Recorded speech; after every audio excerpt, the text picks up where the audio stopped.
bel berbunyi. Senin 15 Oktober 2012 lalu, lautan massa memadati halaman kantor DPRD DKI Jakarta. Hari itu, mereka bersuka cita menyambut dilantiknya Gubernur dan Wakil Gubernur baru, Joko Widodo alias Jokowi, dan Basuki Cahayapurnama alias Ahok. Dan Kamis kemarin, tanpa terasa sudah sebulan pasangan DKI 1 dan DKI 2 ini menjalankan roda pemerintahan di ibu kota. Lantas, seperti apa warga Jakarta menilai kinerja Jokowi selama 1 bulan ini? Melihat kinerja sejauh ini sih merasa tidak menyesal bagi orang-orang yang mencoblos. Jadi aku rasa nggak fair kalau kita menilai kinerjanya hanya dari kerja 1 bulan ini. Kita tahu pekerjaan rumah untuk Jakarta itu banyak banget, mulai dari traffic, banjir, sekarang lagi musim hujan pasti akan disorot juga gitu. Tata kota, banyak banget deh sebetulnya pekerjaan rumah Jakarta. Jadi aku rasa nggak fair kalau kita menilai dari dari 1 bulan ini. Kita lihat setahun 2 tahun ke depan seperti apa. Kalau ada kemajuan, ada gebrakan, baru nanti kita pilih lagi untuk yang berikutnya.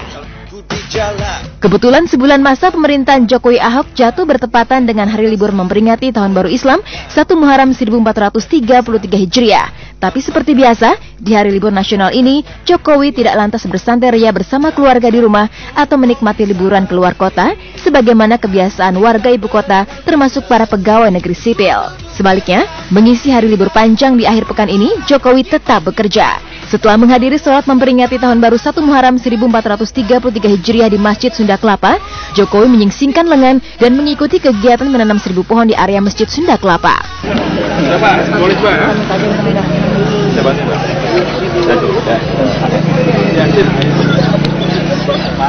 Sebagai pejabat publik ketika mau mencalonkan, aku rasa komitmen bahwa komplain dari masyarakat atau Jakarta nggak tiba-tiba berhenti macetnya karena dia lagi libur gitu. Oh, Pak Gubernurnya lagi libur, kita nggak macet dulu kan, nggak gitu. Pak Gubernur lagi libur, kita jangan ada masalah dulu kan, nggak gitu. Masalah itu pasti akan ada 24 jam urusan-urusan yang perlu diperbaiki. Jadi untuk beliau bahwa mengkomit waktu liburnya untuk bekerja, aku rasa baik. Bukan baru sekali ini saja Jokowi bekerja di hari raya. Pada hari Raya Idul Adha lalu, Jokowi juga tidak larut dalam perayaan kurban. Usai menunaikan sholat Id di Masjid Istiqlal, Jokowi bergegas pulang karena hari itu ia harus mengunjungi warga rumah susun di kawasan Tanah Tinggi. Di sana, Jokowi disambut antusias oleh warga, mulai dari anak-anak hingga orang dewasa.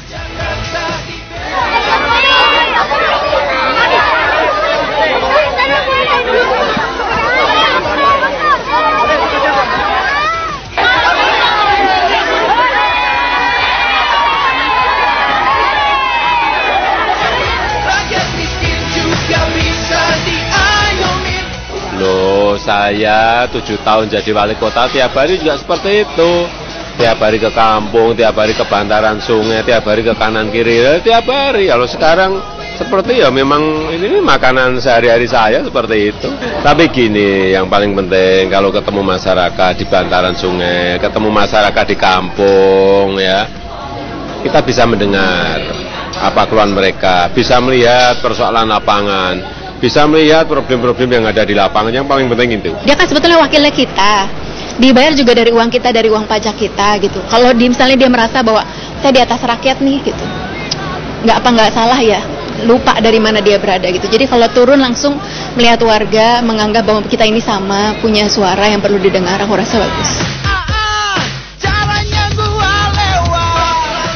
Sebulan memimpin DKI, Jokowi memegang teguh komitmennya untuk menjadi abdi dan bukan penguasa.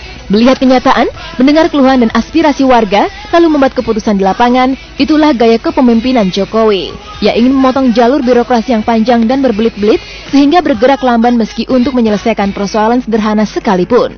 Ia juga menyambut warga dalam kesahajaan. Itu terlihat saat ia menyambut sekelompok pemuda yang membawa aspirasi warga Kampung Apung yang selalu menjadi langganan banjir seperti berikut ini. Apa yang menjadi aspirasi salah satu kampung di ibu kota negara gitu loh, di DKI Jakarta, bahwasanya di ibu kota negara itu masih ada kampung yang sangat memprihatinkan lah kondisinya, bahwasanya di situ sudah 23 tahun terendam banjir dan tidak pernah surut, yaitu di Kampung Apung RW 01. Ya, tahu.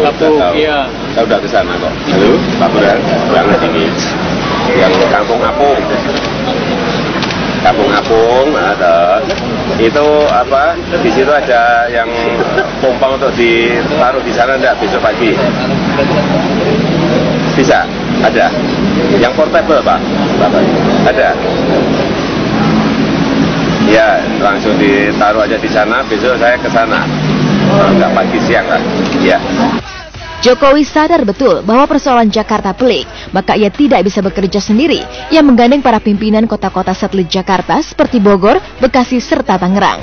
Tidak hanya itu, Jokowi juga menularkan semangat mengabdi dan melayani warga kepada korps birokrasi yang dipimpinnya. Maka selain rajin jalan-jalan keliling kampung, Jokowi juga mengadakan sidak sampai ke kantor-kantor lurah. Fakta yang ia temukan amat memprihatinkan. Banyak ruangan di kantor pelayanan publik masih tertutup dan belum siap melayani masyarakat.